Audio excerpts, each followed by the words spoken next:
Bonjour, bonjour. Alors aujourd'hui, je vous fais une vidéo parce que ça fait quelque temps, c'est certainement parce que la fin d'année approche, je croise beaucoup de personnes qui sont dans un moment de leur vie où ils ont envie que tout change. C'est une espèce de transition, soit qui est due, on va dire, par la perte d'un emploi, ou parce qu'ils ont quitté un emploi, parce qu'ils viennent de se séparer, voilà, ou parce qu'il y a un changement, une envie de changement radical dans leur vie. Le problème, c'est ils me demandent tous, et on se demande ensemble, par quoi je peux commencer. Quelle est la première étape? Qu'est-ce que je peux faire? Il y a tellement de choses à changer dans ma vie qu'au final, je ne sais pas du tout par quoi commencer. Et je vous le donne en mille, le résultat est qu'ils ne se mettent pas du tout en action. Ils sont en procrastination, donc ils sont en culpabilité totale de se dire, j'ai plein de choses à changer, mais aujourd'hui, j'arrive pas à bouger le petit doigt pour changer quoi que ce soit. Donc aujourd'hui, ma volonté, c'est de vous donner les 3 étapes pour vous permettre de remettre votre vie sur les rails et de pouvoir relancer véritablement une dynamique de changement. Alors, la première étape que je vous propose, ça va être de noter toutes les injonctions que vous pouvez vous faire au cours de la journée.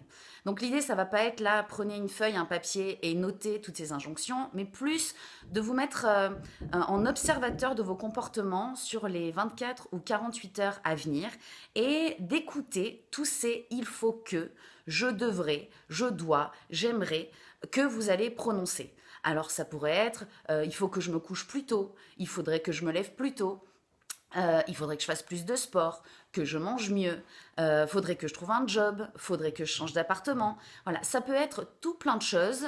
C'est pour ça que, bon, évidemment, vous avez peut-être des choses en tête, donc commencez déjà à noter, mais laissez-vous du temps parce que parfois c'est au détour d'une balade que d'un coup on se dit oh, faudrait que je fasse ça, oh, j'ai complètement oublié, faut que je m'occupe de ça.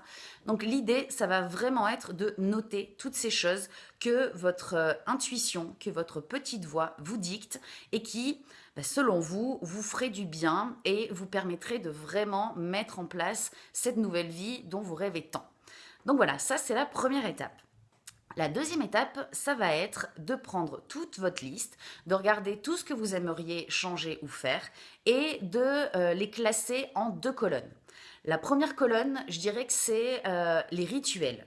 Donc, dans les rituels, je mettrai plus, par exemple, il faut que je me couche tôt, il faut que je me lève tôt, il faut que je mange mieux, il faut que je fasse du sport. Donc voilà, c'est plus des rituels, des bonnes habitudes de vie.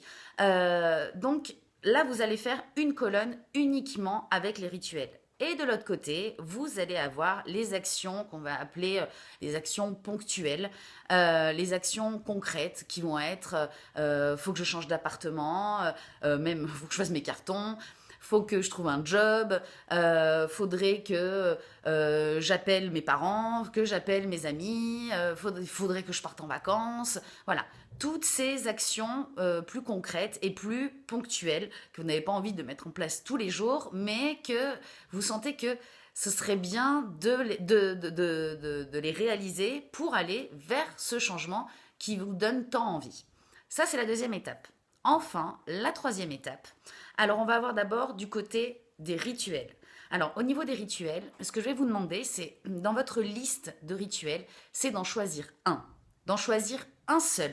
Celui qui vous appelle le plus, celui qui vous parle le plus, et de mettre en place ce rituel sans excuse. Et vraiment parce que c'est pour ça que c'est important de bien le choisir, parce que ça va être la première étape d'un nouveau départ, c'est vous prenez le rituel qui vous appelle le plus et vous le mettez en place pendant un mois. Pendant un mois entier. Alors si par exemple c'est je me lève tôt et du coup mettez une heure, donc je me lève à 7h30 tous les matins, vous n'aurez pas d'excuse. Pendant un mois, vous allez vous lever à 7h30 tous les matins.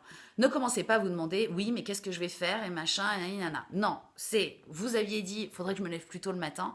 Levez-vous plus tôt. Vous verrez bien ce que vous allez faire de ce nouveau temps gagné. Tous les autres rituels, vous les mettez de côté. Vous vous enlevez cette pression. Parce que si vous prenez tous vos rituels et que dès demain, vous vous dites, ok, alors, demain, je me lève tôt, je me couche tôt, je mange bien, je vais au sport tous les jours à partir de demain, je fais ci, je fais ça. Vous allez tenir quoi? Un jour, 2 jours et encore. Et vous allez vous mettre une pression dingue qui va vous dégoûter. Et là, voilà, ça peut durer sur des mois et des mois et des mois sans que aucune bonne habitude ne s'ancre véritablement dans votre vie. Donc, un rituel après l'autre. Vous en choisissez un. Vous n'en démordez pas, vous ne vous trouvez pas d'excuses, vous le faites tous les jours. Et dans un mois, vous en rajouterez un autre.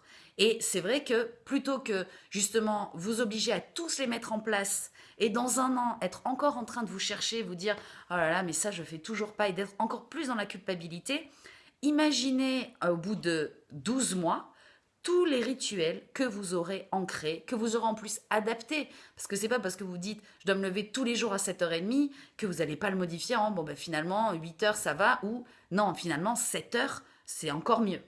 Donc voilà, donc c'est un rituel après l'autre, un rituel par mois, vous l'ancrez et les autres, vous lâchez prise le temps que tout ça s'instaure correctement. Pour ce qui est des actions concrètes, donc on va prendre l'exemple de je dois trouver un job. Donc déjà, je veux trouver un job, puisque j'imagine que vous savez bien ce que cet objectif va vous apporter. Donc je veux trouver un job et je veux le trouver d'ici quand. Mettez-vous une date de manière à pouvoir créer une dynamique, mettre en place l'énergie. Donc je veux trouver un job d'ici le 31 mars 2016, par exemple. Et une fois que vous aurez posé cette date, demandez-vous quelle pourrait être la première petite étape qui vous permettrait de vous mettre en chemin vers l'atteinte de cet objectif. Donc ça peut être par exemple, je vais refaire mon CV. Voilà, donc je vais refaire mon CV. De la même manière, vous pouvez poser une date. Je vais refaire mon CV d'ici, je ne sais pas, après-demain soir. Mais voilà, toujours d'avoir bien une date précise pour pas vous lancer des challenges un peu dans le vent et au final on reporte, on reporte. Donc de vraiment poser une date. Et si je veux refaire mon CV, ça vous semble encore lourd, vous savez pas trop vraiment ce que vous allez faire, ben, mettez-vous au moins l'action de j'ouvre mon ancien CV pour voir déjà ce que j'avais dedans. Parce que peut-être que c'était il y a 2 ans, peut-être que c'était il y a 6 mois, il y a 3 ans. Et du coup, déjà de vous relancer dans une première dynamique, dans cette première petite étape. Et pour chacune de vos actions concrètes et ponctuelles, faites la même chose. Essayez de détecter l'objectif global, posez une date pour l'atteinte de cet objectif et mettez en place la première petite action. Vous allez voir que en faisant ça pour les rituels et pour les actions concrètes, des choses vont déjà changer dans votre vie et ça peut changer même très très vite, ça peut créer des opportunités. Si je reprends l'exemple de se lever tôt, peut-être qu'en se levant tôt, vous sortirez plus, vous allez rencontrer plus de monde, ça va générer des opportunités dans votre vie personnelle ou professionnelle. Quoi qu'il en soit, en ne faisant rien, il n'y a aucune raison que votre vie change. Donc tentez des petites choses, ne vous mettez pas une pression de dingue, sinon vous risquez de laisser tomber alors que vous êtes sur le bon chemin. Si vous sentez au fond de vous que votre vie a besoin d'un changement radical, c'est que vous avez raison, vous êtes les seuls à savoir ce qui est bon pour vous. Donc ne laissez pas les autres vous dicter il faudrait que tu fasses ci, il faudrait que tu fasses ça. Écoutez-vous, recentrez-vous, mettez en place de bonnes habitudes, laissez tomber les mauvaises habitudes et mettez en place des actions pour réaliser les objectifs qui vous tiennent à cœur. Voilà, j'espère que cette vidéo vous aura été utile, n'hésitez pas à la partager et je vous dis à très bientôt. Au revoir.